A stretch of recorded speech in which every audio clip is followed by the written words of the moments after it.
नमस्कार दोस्तों, स्वागत है आपका केमिकल ब्रांच में। सब्जेक्ट है यूनिट ऑपरेशन और चैप्टर का नाम है कंडक्शन। और आज का टॉपिक है कंपाउंड रेसिस्टेंस इन सीरीज, या फिर आप कह सकते हो heat conduction through a composite plane wall. और ये टॉपिक जो है मल्टीलेयर फ्लैट वॉल के नाम से भी जाना जाता है। तो आज की इस वीडियो में हम इस टॉपिक को समझेंगे और इसकी जो डेरिवेशन है उसको हम प्रूव करेंगे। और ये टॉपिक बहुत ही ज़्यादा इंपॉर्टेंट है, हर साल एग्ज़ाम में आता है 5 या फिर 6 नंबर का। तो वीडियो को ध्यान से देखना। तो चलिए स्टार्ट करते हैं। आगे बढ़ने से पहले आपको एक जानकारी दे दूं, अगर आप ऑब्जेक्टिव क्वेश्चंस की तैयारी कर रहे हैं तो मैं हर दिन टेलीग्राम ग्रुप में 5 इंपॉर्टेंट ऑब्जेक्टिव क्वेश्चंस को अपलोड करता हूं, जिनको आप क्विज की तरह खेल सकते हो। और ये सभी क्वेश्चंस एग्ज़ाम और जॉब टेस्ट के लिए इंपॉर्टेंट हैं। मैं आपको ग्रुप का लिंक नीचे डिस्क्रिप्शन में दे दूँगा। तो चलिए अब टॉपिक पर वापस आते हैं। सबसे पहले आपको ये बता दूँ ये टॉपिक किस बारे में है।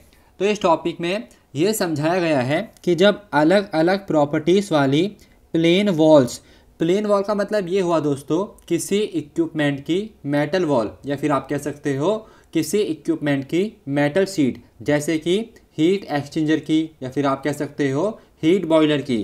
तो जब अलग अलग प्रॉपर्टीज़ वाली प्लेन वॉल्स को हम एक साथ जोड़ते हैं और उनमें हीट का फ्लो होता है, तब इन पूरे प्लेन वॉल्स में जो रेट ऑफ हीट फ्लो है, या फिर आप कह सकते हो जो रेट ऑफ हीट ट्रांसफ़र है, उसकी वैल्यू क्या होगी वो हम इस टॉपिक के द्वारा समझेंगे। अब आपकी जानकारी के लिए बता दूं, जो रेट ऑफ हीट फ्लो है उसकी वैल्यू होती है Q equal delta T upon R। तो हमको इस वैल्यू को फाइंड करना है, मतलब प्रूफ करना है। तो चलिए प्रूफ करते हैं। सबसे पहले मान लेते हैं हमारे पास 3 अलग अलग प्रॉपर्टीज़ वाली प्लेन वॉल्स है। पहली जो है वो है R1, दूसरी है R2 और तीसरी है R3। R का मतलब हुआ थर्मल रेसिस्टेंस मटेरियल। तो जो पहली वाली प्लेन वॉल R1 है उसकी जो थर्मल कंडक्टिविटी है उसकी वैल्यू हमने मान ली K1, और इसकी यहाँ से लेकर यहाँ तक की जो थिकनेस है उसकी वैल्यू हमने मान ली X1। और इसी तरह से इसके इस पॉइंट में जो टेम्परेचर है वो है T1, और इस पॉइंट में जो टेम्परेचर है वो है T डैश। कहने का मतलब ये है कि यहाँ से लेकर यहाँ तक जो टेम्परेचर डिफरेंस है उसकी वैल्यू हमने मान ली डेल्टा T1। और इसी तरह से हमारे पास दूसरी प्लेन वॉल है R2, जिसकी थर्मल कंडक्टिविटी की वैल्यू है K2, और यहाँ से लेकर यहाँ तक की जो थिकनेस है वो है X2, और इसके इस पॉइंट में जो टेम्परेचर है वो है T डैश, और इस पॉइंट में जो टेम्परेचर है वो है T डबल डैश। कहने का मतलब ये है कि यहाँ से लेकर यहाँ तक जो टेम्परेचर डिफरेंस है उसकी वैल्यू है डेल्टा T2। और इसी तरह से हमारे पास तीसरी प्लेन वॉल है R3, जिसकी थर्मल कंडक्टिविटी की वैल्यू है K3, और यहाँ से लेकर यहाँ तक की जो थिकनेस है उसकी वैल्यू है X3, और इस पॉइंट में जो टेम्परेचर है वो है T डबल डैश, और इस पॉइंट में जो टेम्परेचर है वो है T2। कहने का मतलब ये है कि यहाँ से लेकर यहाँ तक जो टेम्परेचर डिफरेंस है उसकी वैल्यू है डेल्टा T3। अगर बात करें ओवरऑल टेम्परेचर ड्रॉप की, मतलब ओवरऑल टेम्परेचर डिफरेंस की, तो उसकी जो वैल्यू है वो हमने मान ली डेल्टा T। अब आप देख रहे हो यहाँ पर जो टेम्परेचर स्लोप है वो डाउन हो रहा है। इसका मतलब क्या है? इसका मतलब ये है दोस्तों, जैसे जैसे हीट फ्लो की डायरेक्शन में वॉल्स की थिकनेस बढ़ेगी वैसे वैसे जो टेम्परेचर है वो डिक्रीज होता रहेगा। कहने का मतलब ये है कि जैसे जैसे हीट फ्लो पाथ डिस्टेंस बढ़ता रहेगा वैसे वैसे जो टेम्परेचर है वो डिक्रीज होता रहेगा। कहने का मतलब ये है कि जो टेम्परेचर है वो पहले की तुलना में कम होता रहेगा। अब इन तीनों प्लेन वॉल्स के लिए एक वैल्यू कांस्टेंट है, जिसे हम कहते हैं नॉर्मल एरिया, या फिर आप कह सकते हो क्रॉस सेक्शन एरिया, जिसको हम मान लेते हैं A।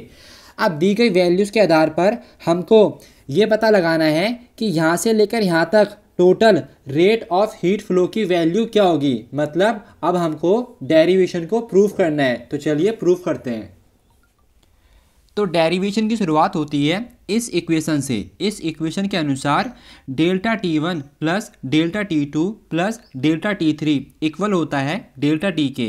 तो अब हमको डेल्टा T1, डेल्टा T2 और डेल्टा T3 की वैल्यूज़ को निकालना है और फिर इनको एक साथ जोड़ देना है। तो सबसे पहले निकालते हैं डेल्टा T1 की वैल्यू को, जिसके लिए हमको पहले वाले प्लेन वॉल में रेट ऑफ हीट फ्लो या फिर आप कह सकते हो रेट ऑफ हीट ट्रांसफ़र की वैल्यू को निकालना होगा।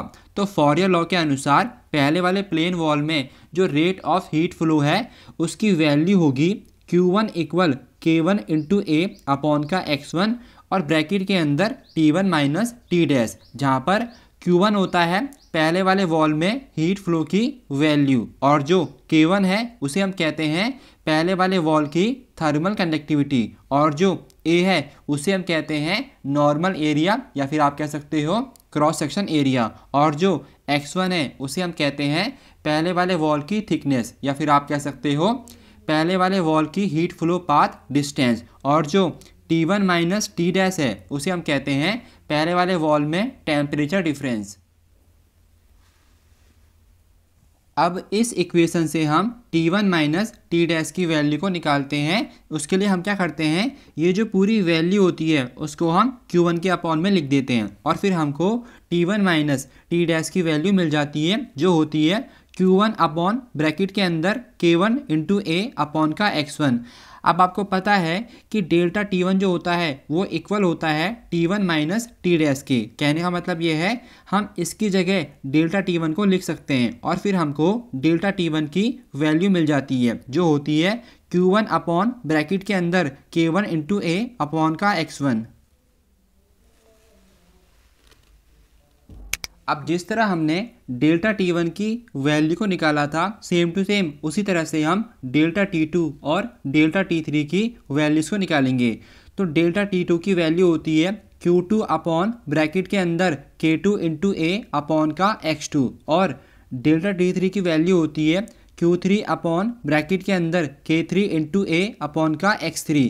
अब हम क्या करेंगे, डेल्टा T1 और डेल्टा T2 और डेल्टा T3 की वैल्यूज़ को आपस में जोड़ देंगे। तो ये है डेल्टा T1 की वैल्यू और ये है डेल्टा T2 की वैल्यू और ये है डेल्टा T3 की वैल्यू और इक्वल में डेल्टा T रहेगा।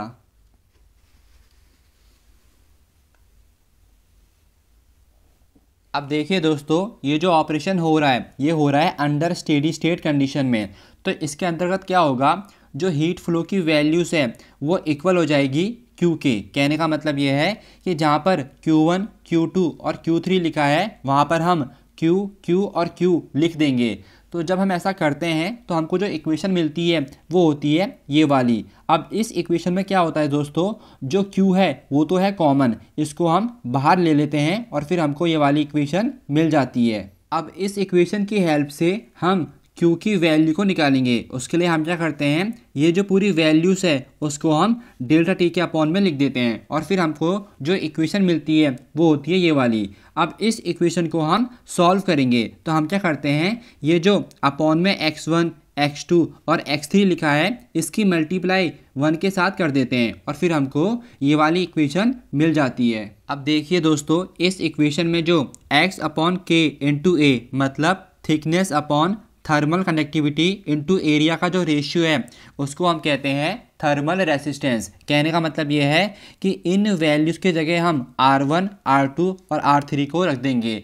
तो जब हम ऐसा करते हैं तो जो हमको इक्वेशन मिलती है वो होती है Q equal delta T upon R1 plus R2 plus R3। अगर बात करें ओवरऑल रेसिस्टेंस की तो उसकी वैल्यू होती है R equal R1 plus R2 plus R3। कहने का मतलब ये है इन वैल्यूज़ की जगह हम R को रख सकते हैं। तो जब हम ऐसा करते हैं तो जो हमको इक्वेशन मिलती है वो होती है Q equal delta T upon R और हमको यही प्रूफ करनी थी।